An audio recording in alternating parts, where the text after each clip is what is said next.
Juba Ier monte sur le trône d'une Numidie fragile, ressuscitée par Rome, mais hantée par le souvenir de sa gloire passée.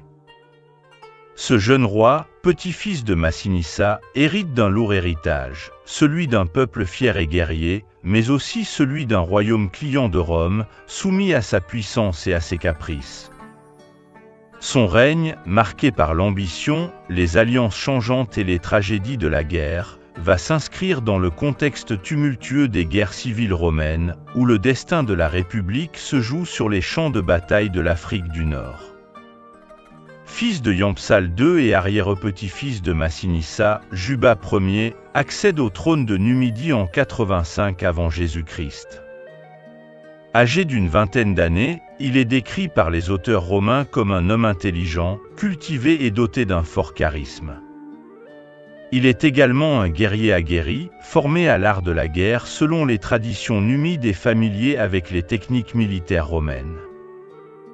Juba Ier hérite d'un royaume fragile, restauré par Rome quelques années après la chute de Jugurtha. La Numidie, bien que reconstituée, n'est plus la puissance qu'elle était sous le règne de Massinissa.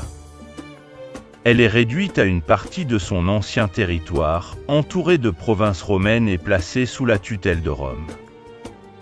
Juba Ier, conscient de cette situation précaire, cherche à maintenir de bonnes relations avec la République romaine, tout en nourrissant l'ambition secrète de restaurer la puissance et l'indépendance de son royaume.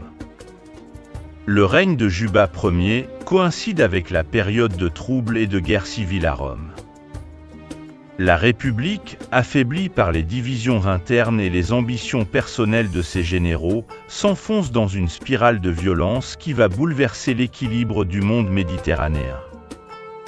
L'Afrique du Nord, intégrée à l'Empire romain, ne peut échapper à ces turbulences.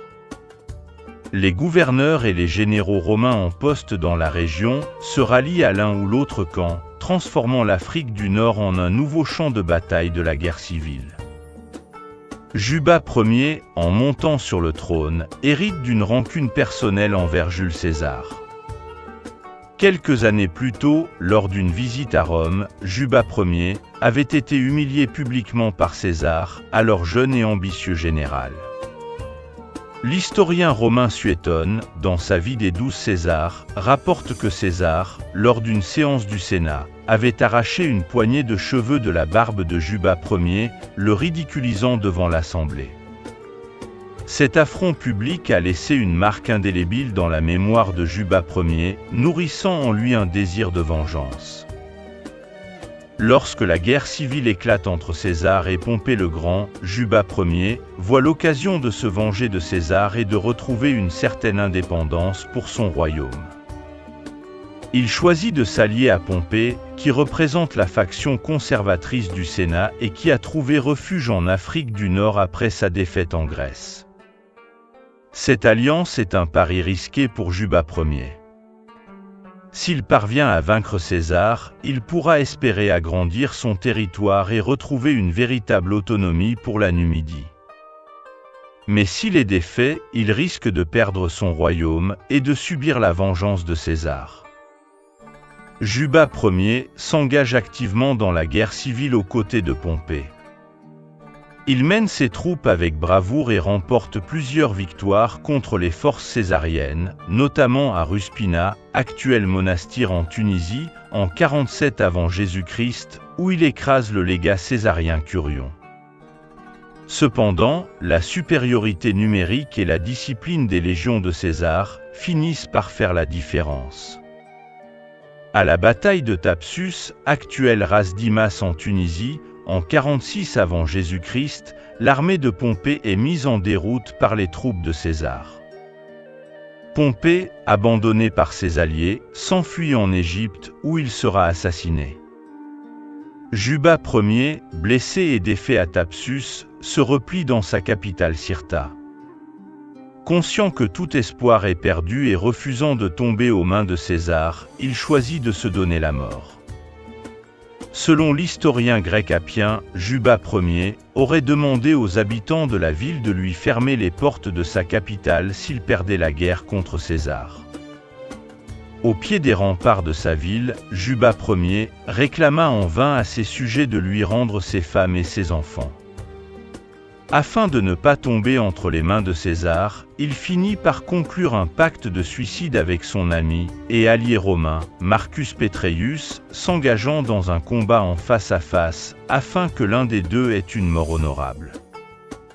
Juba, étant plus fort que Petreius, parvient à le tuer sans difficulté. Il tenta ensuite de se suicider avec son épée, mais, ne pouvant y réussir, il chargea un de ses esclaves de le tuer, ce qu'il fit. D'autres sources rapportent qu'il se serait suicidé après un somptueux banquet. Quelle que soit la vérité sur sa mort, la disparition de Juba Ier marque la fin du royaume numide restauré par Rome. César, victorieux, annexe définitivement la Numidie à la province romaine d'Africa, mettant ainsi fin à l'indépendance numide et ouvrant la voie à une romanisation plus poussée de la région. Juba Ier laisse derrière lui un héritage controversé. Certains le voient comme un roi courageux et patriote, qui a tenté de défendre l'indépendance de son peuple face à la puissance romaine. D'autres le considèrent comme un dirigeant imprudent et orgueilleux, qui a entraîné son royaume dans une guerre perdue d'avance et qui a préféré la mort à l'humiliation de la défaite. Son histoire nous rappelle la complexité des relations entre Rome et ses royaumes clients pendant la période des guerres civiles. Ces royaumes, souvent fragiles et divisés, étaient contraints de choisir un camp et de parier sur le vainqueur, au risque de disparaître engloutis par les turbulences de la politique romaine. Le destin tragique de Juba Ier marque la fin de l'indépendance de la Numidie, mais son fils, Juba II, va connaître un destin bien différent.